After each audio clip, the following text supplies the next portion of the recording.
Picture this: California wine country, where million-dollar bottles are born from perfect soil and generations of tradition. But what if I told you that beneath one of Sonoma's most celebrated vineyards lay a network of tunnels hiding the darkest of secrets? What started as a routine immigration inspection would uncover one of California's most shocking serial crimes. But how did a respected pillar of the community get away with murder for over 2 decades?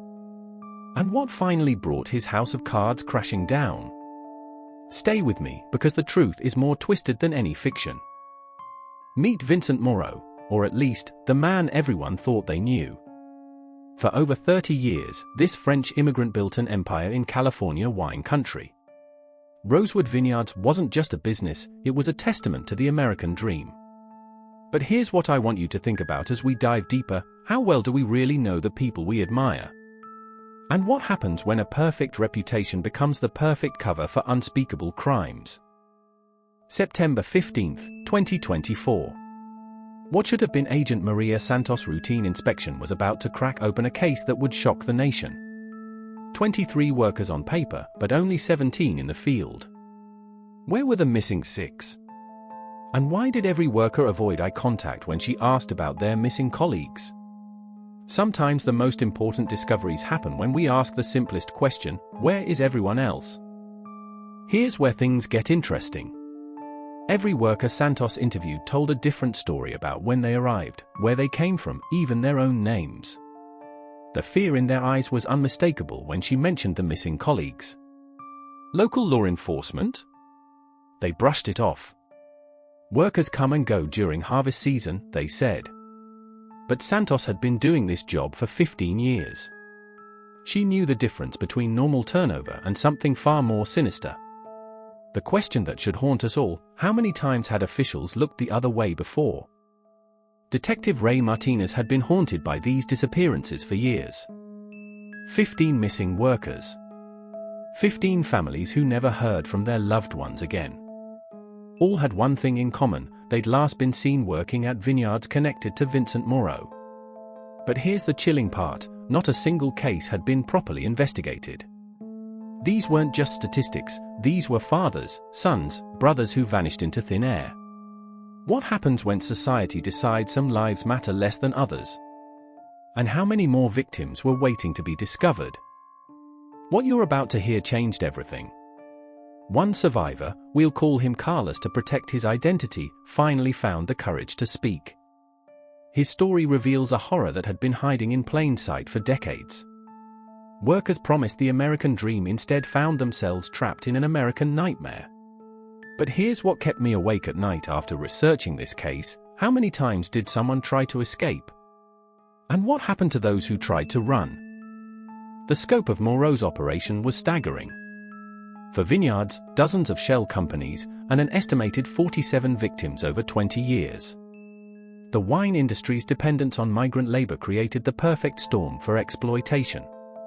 But here's the question that should terrify every consumer: how many bottles of Moreau's award-winning wine were produced by workers who never lived to see their wages?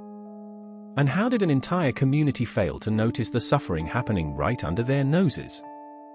The ground-penetrating radar revealed what everyone feared but no one wanted to believe. 12 distinct burial sites scattered across the vineyard property. The first remains belonged to Juan Carlos Rivera, a 34-year-old father of 3 who disappeared in 2003. Blunt force trauma to the skull. But here's what the forensic evidence revealed that shocked even seasoned investigators: Juan Carlos had been buried alive. Can you imagine the terror of those final moments? And if Moreau could do this to one person, what did that mean for the other 11 victims? What investigators found beneath Rosewood Vineyards defied belief. A sophisticated network of tunnels connecting all 4 properties, complete with cells, restraints, and what could only be described as torture chambers. Personal belongings from 47 different workers. But the most chilling discovery was Moreau's ledger, a handwritten record of problem workers and their fates. 23 marked as resolved. The question that haunts every investigator: how does a human being develop this level of calculated evil? And how many victims are still waiting to be found? Vincent Moreau's arrest sent shockwaves through wine country.